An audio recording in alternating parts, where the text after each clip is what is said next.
Page number 68। मूला जाट और गुजर तथाकथित नौ मुस्लिम ब्राह्मण और बनिया आदि का ही प्रश्न था, जो कि शुद्ध होने को उत्सुक थे।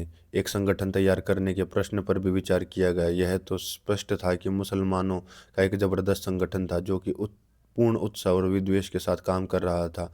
यदि हमें मलकानों, मूलों और अन्य अपने भाइयों की धार्मिक सुरक्षा की तनिक भी चिंता करनी थी, तो यह अपने भाइयों की धार्मिक सुरक्षा की तनिक चिंता करनी थी तो यह नितांत आवश्यक था कि हम भी एक मजबूत संगठन तैयार करते। इस नए संगठन का नाम भी मैंने प्रस्तुत किया, परंतु उस समय मुझे एक भी मलकान या नौ मुस्लिम में से मिलने का अवसर प्राप्त नहीं हुआ था, और न ही मैं उनकी स्थिति से भली भांति परिचित था। यह कारण मेरे विचार था कि किसी प्रकार का प्रायश्चित संस्कार ही करा देना पर्याप्त होगा। इसलिए मैंने प्रस्ताव रखा कि संगठन का नाम भारतीय हिंदू शुद्धि सभा रख रख जाए।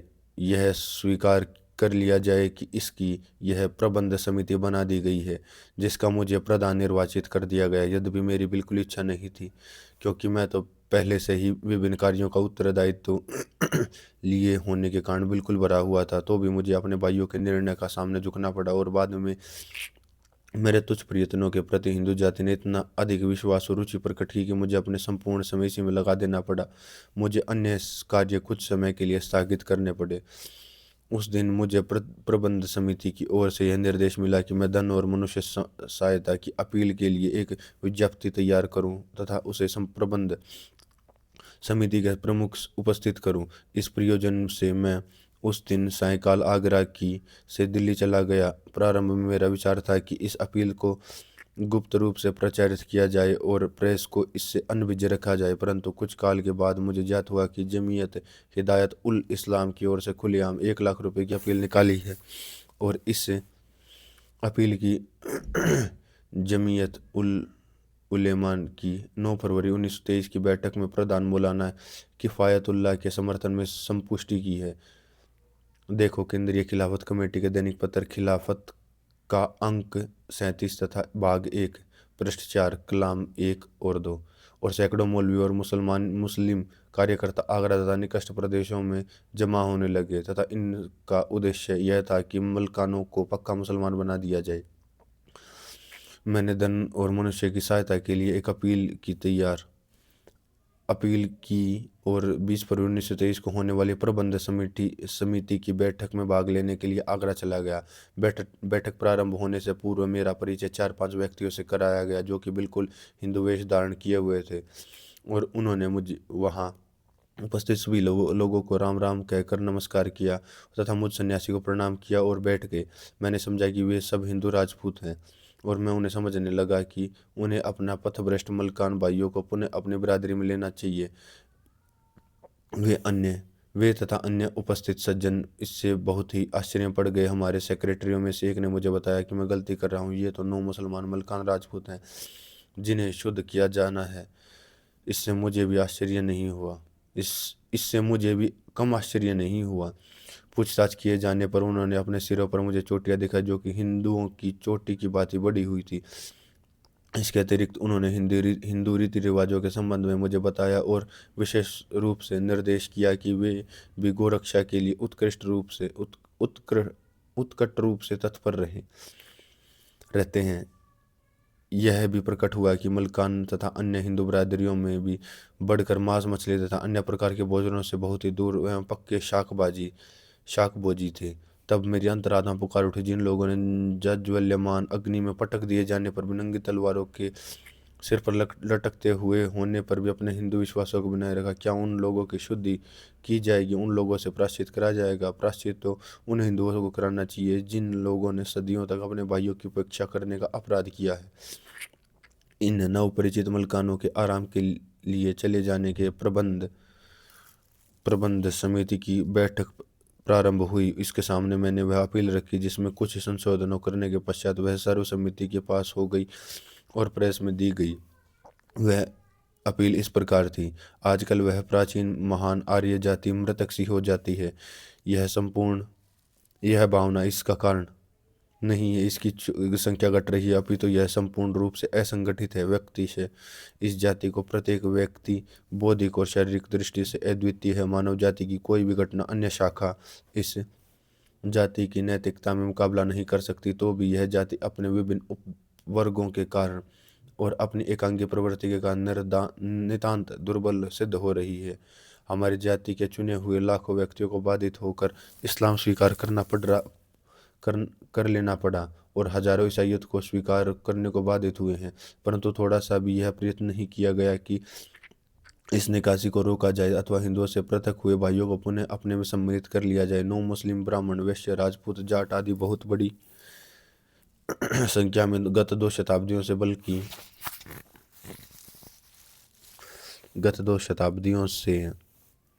बल्कि इससे भी अधिक समय से अपने हिंदू भाइयों की ओर से विश्वास और उत्कंठा से देखते रहे हैं। अपने इस प्राचीन हिंदू भावना और विश्वासों को इस आशा से जीवित रखते आए हैं कि किसी दिन उन्हें पुनः उनकी प्राचीन बिरादरियां वापस ले लिया जाएगा। केवल मात्र एक घटना ने हिंदुओं की आंखें खोल दी। राजपूत महासभा ने पूर्ण बाजे गाजे के साथ यह घोषणा कर दी कि 4 लाख मुसलमान राजपूत हिंदू होने को तैयार हैं। ये इस भ्रमात्मक तथा नाटकीय घोषणा को करने के बाद राजपूत महासभा का पता नहीं कहाँ जाके सो गई।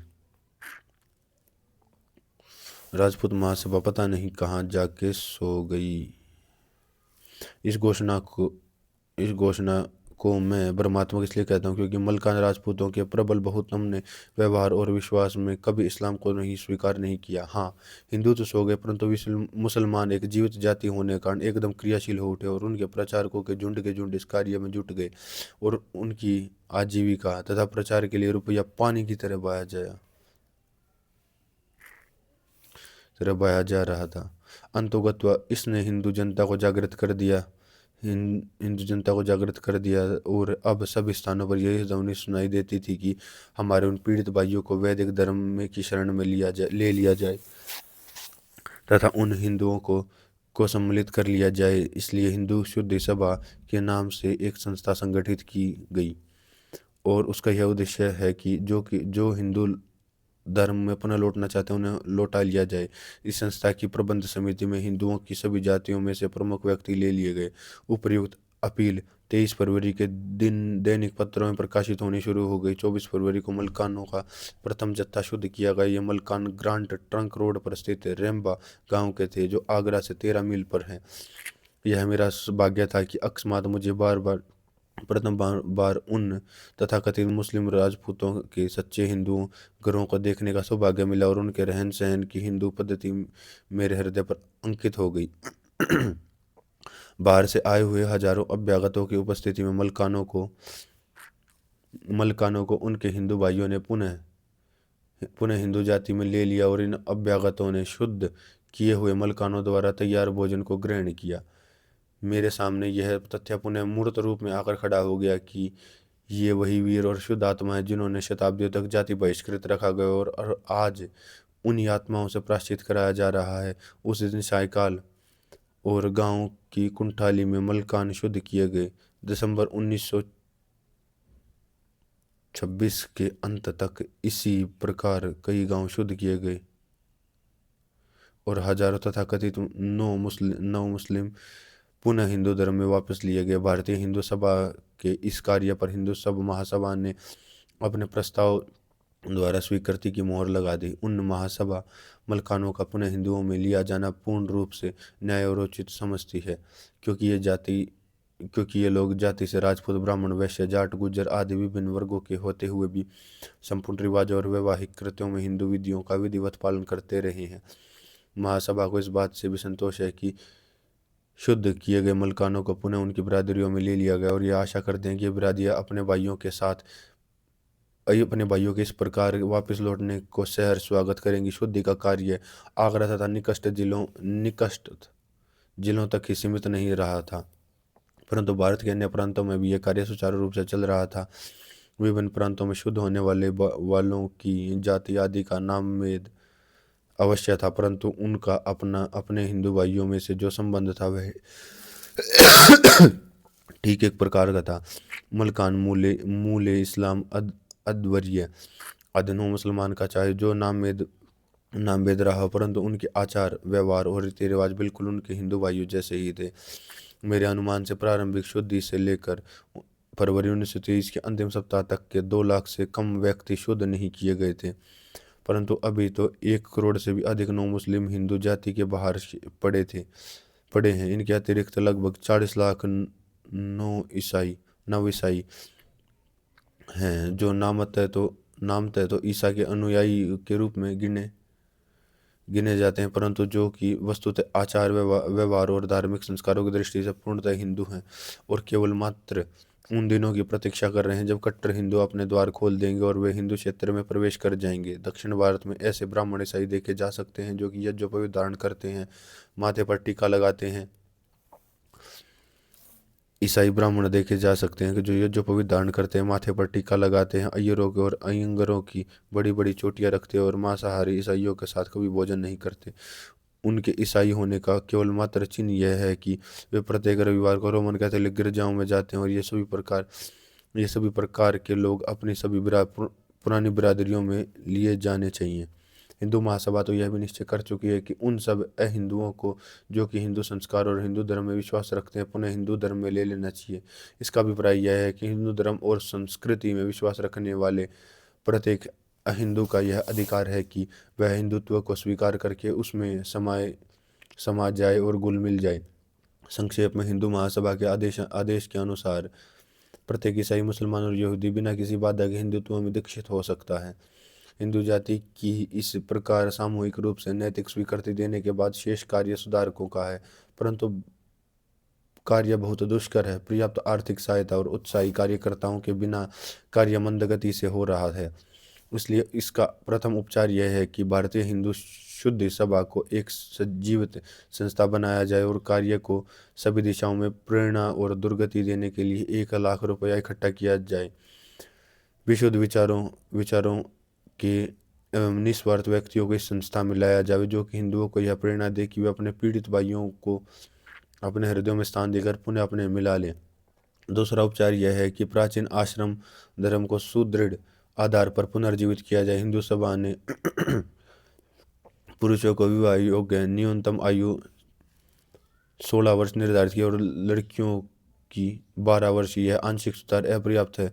विवाह योग्य आयु पुरुषों के लिए न्यूनतम 25 वर्ष और कन्याओं के लिए 16 वर्ष की जानी चाहिए और हिंदू समाज को इस वैज्ञानिक नियम पालन करने के लिए कठोरता से व्यवहार करना चाहिए। उच्च 3 वर्णों के विदुरों का विवाह कदापि किसी कुमारी से नहीं होना चाहिए। कोई विदुर प्रथम पत्नी की मृत्यु के बाद ब्रह्मचर्य का जीवन व्यतीत नहीं कर सकता तो उससे किसी विधवा से विवाह कर लेना चाहिए।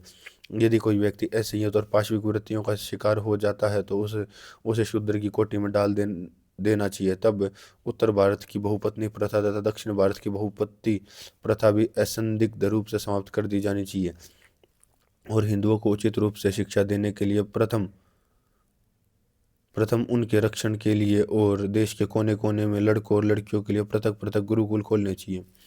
परंतु हिंदू समाज तो अपनी भीरुता पूर्ण रक्षा करने की पद्धतियों के कारण बाल विवाह को गत 10 शताब्दियों से सहन किया जा रहा है और इस प्रकार पाप के गर्त में डूबा हुआ है। इसलिए तीसरा उपचार यह है कि हमारे समाज में जितनी बाल विधवाएं हैं, उनकी अनुमति और इच्छा हो तो उनका पुनर्विवाह कर दिया जाए।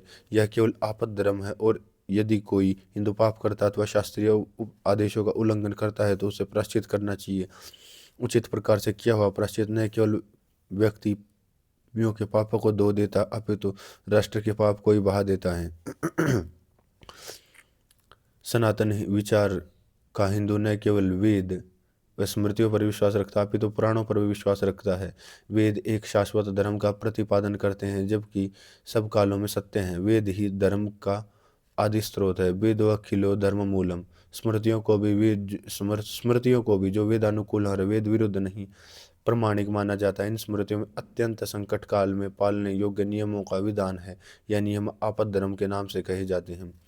वेदों के अतिरिक्त व्यवस्था आदि स्मृतियां भी दी गई हैं। स्मृतियों में बाल विधवा आदि के पुनर्विवाह की अनुमति है। स्मृतियों का यह कथन है कि यदि किसी कुमारी का शक्ति द्वारा उसकी अनिच्छा रहते हुए अपहरण किया जाए तथा बलात्कार किया जाए तो उसके कुमारी की स्थिति को समाप्त न समझा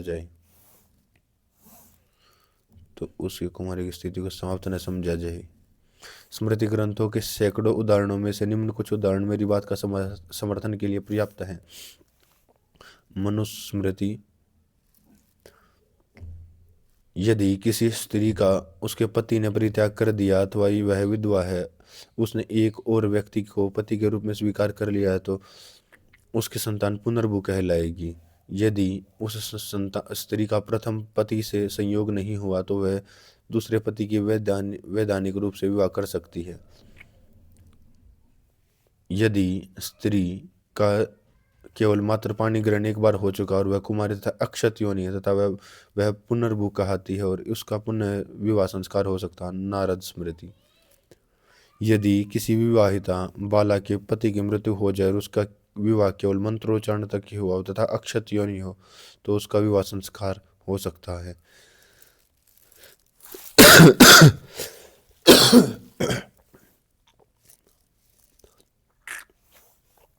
यदि किसी कन्या का बलपूर्वक अपहरण किया गया है और विधिवत उसका विवाह नहीं हुआ तो उसे विधिवत अन्य को दिया जा सकता है, क्योंकि वह अभी भी कुमारी कन्या के समान है। यदि किसी का पति विवाहोपरांत मर जाता है, वह अक्षत योनि है, तो वह पति के घर हो आने के बाद भी पुनर्विवाह कर सकती है। बौद्ध अध्ययन धर्मशास्त्र। विवाह उपरांत यदि कन्या के साथ संभोग आदि नहीं करा गया तो उसे किसी अन्य पति को दिया जा सकता है, क्योंकि वह कुमारी कन्या के समान है।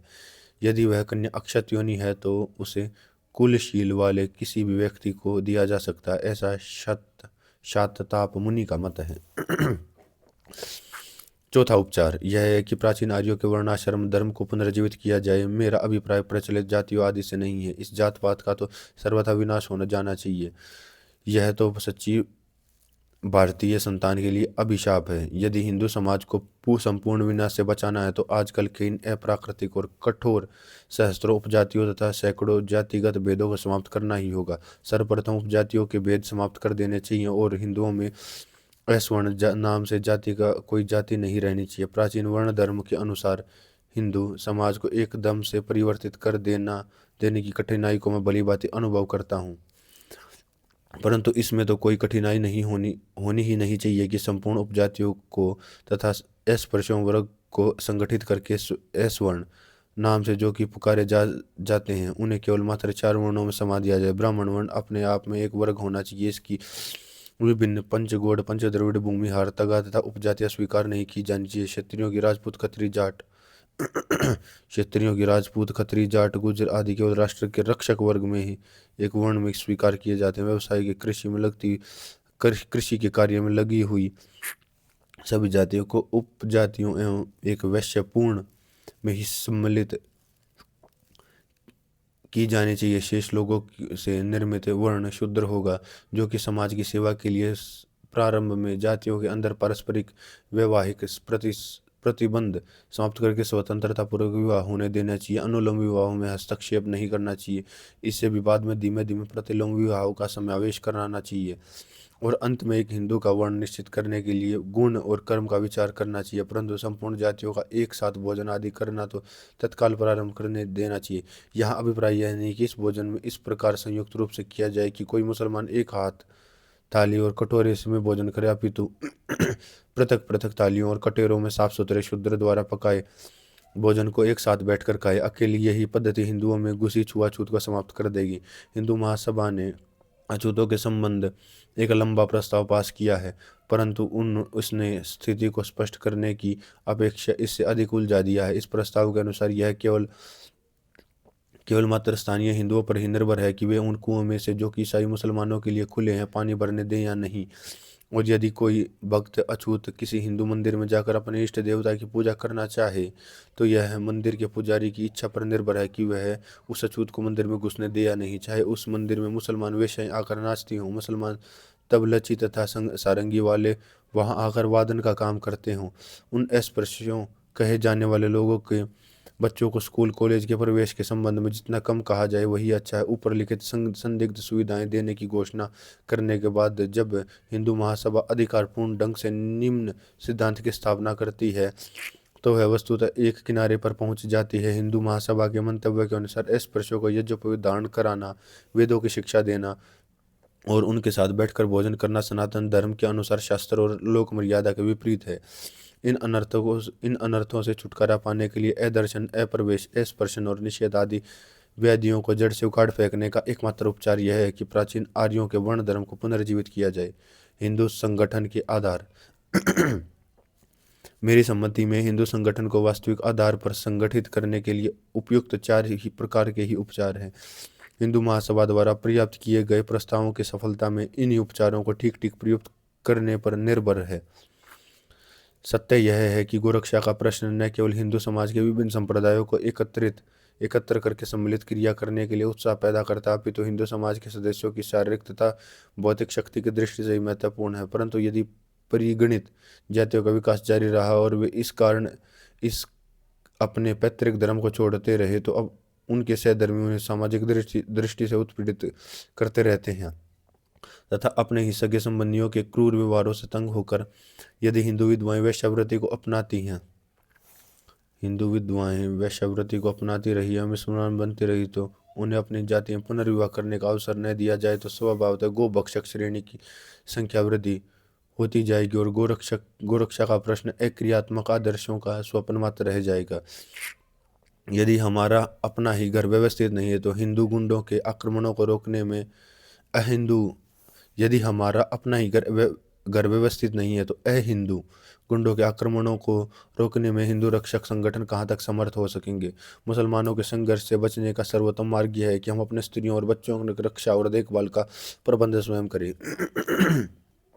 संपूर्ण भारत में देवनागरी लिपि का प्रचलन और राष्ट्रभाषा के रूप में हिंदी का प्रयोग नितांत आवश्यक है, क्योंकि एक ही भाषी राष्ट्र के प्रत्येक विचार और क्रिया की दृष्टि से एक दूसरे के निकट आने लगता है। परंतु जब तक वर्ग और जाति का पक्षपात लुप्त नहीं हो जाता तब तक एक सामान्य भाषा और साहित्य की उत्पत्ति की संभावना नहीं की जा सकती। हिंदू समाज का उद्धार इस बात पर निर्भर है कि सामाजिक समूह सामूहिक रूप से क्रियाशील हो उठे, परंतु व्यक्तिगत उद्धार तो व्यक्तिगत साधनों से ही हो सकता है।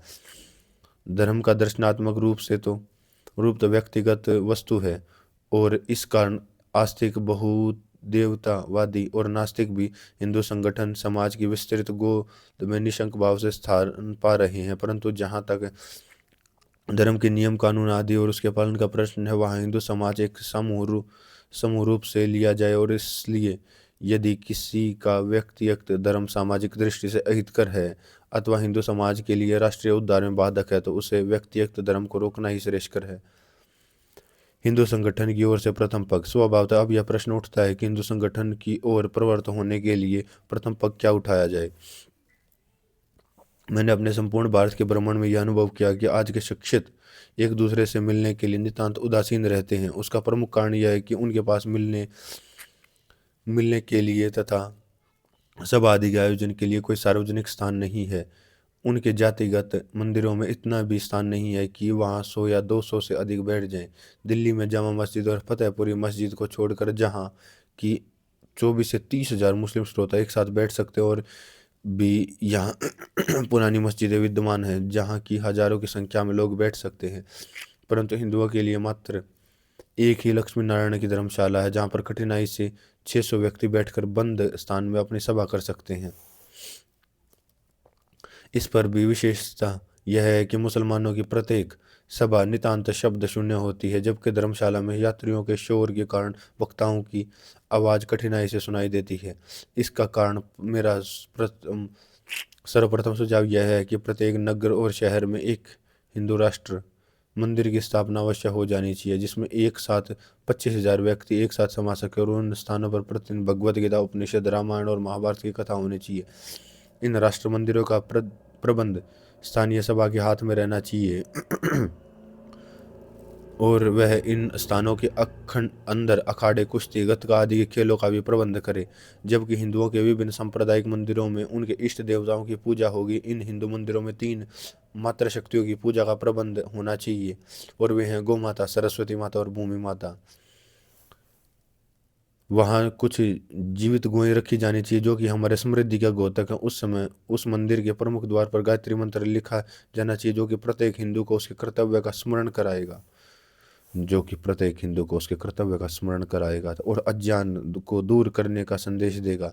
और उस मंदिर के बहुत से प्रमुख स्थान पर भारत माता का एक सजीव नक्शा बनाना चाहिए। इस नक्शे में उसकी विशेषताओं के विभिन्न अंगों द्वारा प्रदर्शित किया जाए और उसके प्रत्येक भारतीय बच्चा प्रतिदिन मातृभूमि के सम्मुख खड़ा होकर उसे नमस्कार करे और इसकी प्रतिज्ञा को दोहराए कि वह अपनी मातृभूमि को उसी प्राचीन गौरव स्थान पर पहुंचाने के लिए प्राणों तक की बाजी लगा देगा जिस स्थान से उसका पतन हुआ था। मैंने स्नेह और नम्रता पूर्वक जो दिशा बताई है, यदि उसका श्रद्धा और विश्वास के साथ अनुगमन किया जाए तो मैं समझता हूँ कि सभी सुधार धीमे धीमे हो जाएंगे और मानव समाज के उद्धार के लिए एक बार फिर प्राचीन आर्यों की संतान सामने आकर खड़ी हो जाएंगी। इति ओम शम।